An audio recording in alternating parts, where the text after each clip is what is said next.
الدين رأس المال فاستمسك به فضياعه من أعظم الخسران. Parimi i pestë prej parimeve të pendimit dhe të realizimit të pendimit të sinqert ndaj Allahut subhanahu wa taala është se mëkatari duhet i ketë parasysh 5 gjëra. E para është premtimi dhe kërcënimi i Allahut subhanahu wa taala. Pra Allahu, siç e dimë në Kur'an dhe në hadithet e pejgamberit sallallahu alaihi wasallam, nëpërmjet gjuhës së pejgamberit sallallahu alaihi wasallam, ka kërcënuar lidhur me disa gjunahe që njeriu i kryen. Andaj çfarë rezulton prej kësaj? Kur njeriu e ka parasysh një gjë të tillë, kjo bën që ai të ketë frikë në zemrën e tij. Të ketë frikë se mos këto ndëshkime po e zëjnë dhe po e kaplojnë atë. Edhe nëse shpëton prej tyre në jetën e kësaj bote, padyshim që nuk do të ketë shpëtim në ahiret, Allahu na ruaj. E dyta që duhet ta ketë parasysh njeriu mëkatar është që çështja që ka të bëjë me urdhrin e Allahut dhe ndalesën e Allahut subhanahu wa taala. Pra ta sheh se urdhrin e kujt e ke kundërshtuar. E ke kundërshtuar urdhrin e Allahut subhanahu wa taala. Dhe kjo pasaj bën që njeriu ta pranoj. Ta pranoj se është mëkatar. Ta pranoj se është gabimtar. Dhe e pranon gjithashtu se këtë veprim që e ka bërë si rezultat të ignorancës së tij. Çështja e tretë që mëkatari duhet të ketë parasysh është të vështrojë dhe të shikojë mirë mundësinë që ja ka jep Allahu subhanahu wa taala. Çfarë do thotë kjo? Do thotë ta di se Allahu subhanahu wa taala është ai i cili ja ka mundsuar që ky me bëj gjuna.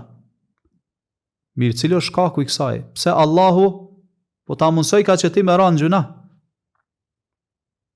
E vërteta e hidhur është se Allahu është larguar prej teje. Nuk të ka mbrojt Allahu subhanahu wa taala. Nuk të ka jep sukses. Andaj për çfarë tregon kjo? Kjo tregon se ti në ato momente nuk ke pozitë as të lartë të Allahu subhanahu wa taala, saqë ai më të mbrojt gjatë atyre momenteve prej atij gjunahut të caktuar. Allahu është larguar prej teje. Dhe nëse ti i sjell ndërmend këto gjëra, atëherë kjo bën që ti të thehesh në zemrën tënde, të kesh turp para Allahu subhanahu wa taala dhe ta pranosh fuqinë dhe krenarinë e Allahu subhanahu wa taala. Po ashtu ta pranosh se e tërë mbrojtja është vetëm në dorën e Allahu subhanahu wa taala.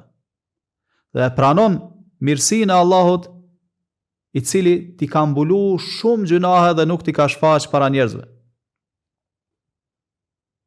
Çështja e katërt që njeriu mëkatar duhet të ketë parasysh është se ai duhet ta shikojë burimin se për ka po i vijnë këto gjunahe. Kush është ai i cili është bërë shkak që ky të bie në gjuna? Ai është vetja jote, egoja jote, e padrejtë dhe ignorante. Çështja e pestë që duhet ta ketë parasysh është mëkatari duhet gjithmonë ta ketë parasysh se kush është ai i cili po e urdhëron të bie në mëkat. Kush është ai i cili po ta hieshon në sytë e tu dhe në zemrën tënde mëkatin? Padyshim që ai është shejtani. Shejtani i mallkuar, armiku ynë i parë dhe i përbetuar. Ashtu siç na tregon Allahu në Kur'an, inna shejtana lakum aduun fattakhidhuhu aduwa.